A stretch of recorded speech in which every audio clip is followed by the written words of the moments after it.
جا کے بات ختم. اور وہ یہ کہ قرآن کریم سورۃ مریم میں ایک عجیب بات کہی ہے، وَإِن مِّنكُمْ إِلَّا وَارِدُهَا، سب لوگوں کو جہنم سے گزرنا ہے. کان علی ربک حتما مقضیا، یہ اللہ کا طے شدہ فیصلہ ہے. پل لگے گا، پل صراط، پکا عقیدہ ہے، گپ شپ نہیں ہے، کوئی ناول اور تھیٹر کی باتیں نہیں ہے.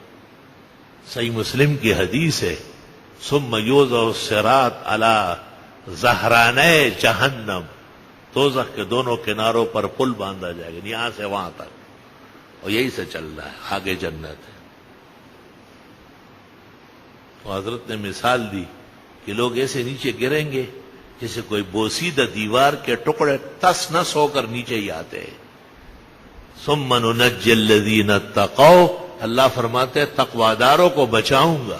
یہ دیکھیں جس تقوی کا حکم دیا ہر آیت میں، شروع قرآن میں ھدی للمتقین، رمضان میں ھدی للناس، روزے کی فرضیت میں لعلکم تتقون، اعتکاف اور اعمال کی تکمیل میں لعلہم یتقون، اور جس کے 3 طریقے بتائے، نہ بیوی کام آتی ہے، نہ مال، نہ اولاد. ان سب سے خطرات ہے. اور یہ کب کام آئیں گے؟ جب آپ اللہ کی سنیں تو بیوی سنے گی، اولاد تابعدار رہے گی. جب آپ اللہ کے دین کے ہمتن مطیع و فرمانبردار بنے، اور جب آپ اللہ کے دین پر خرچ کرنے لگے. یہ آخری مرحلہ ذرا بہت کٹھن ہے، کیونکہ مال سے انسان کی وابستگی بہت زیادہ ہوتی ہے. وہ سمجھتا ہے کہ میرا مال ہے، کچھ نہیں ہوگا. مال رہے گا اور بیماری مسلط ہوگی، آپ جائیں گے. مال نہیں، سلطنت دھرے کے درے رہ جائے گی.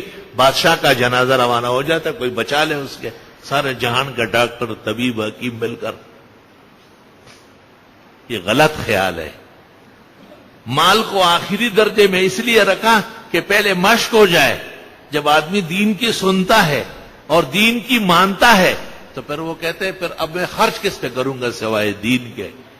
اس لیے حدیث شریف میں ہے، آپ کی چیزیں، آپ کا مال، آپ کی دولت نیک لوگ استعمال کرے.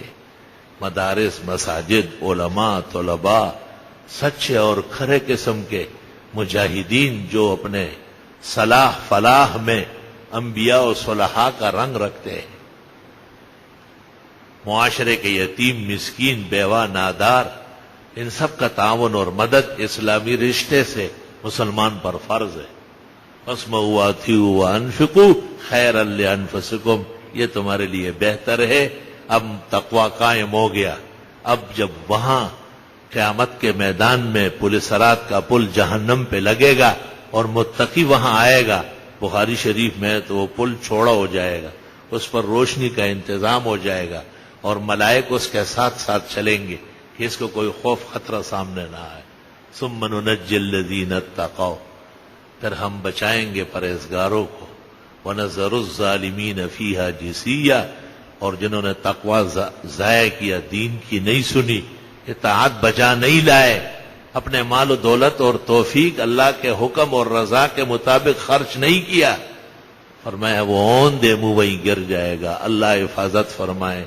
خدا تعالی رمضان، تراویح، روزے، اعتکاف اور انفاق فی سبیل اللہ قبول فرمائے، اور پورے عالم کے مسلمانوں کو اللہ تقوی کی دولت نصیب فرمائے. صلی اللہ علیہ وسلم.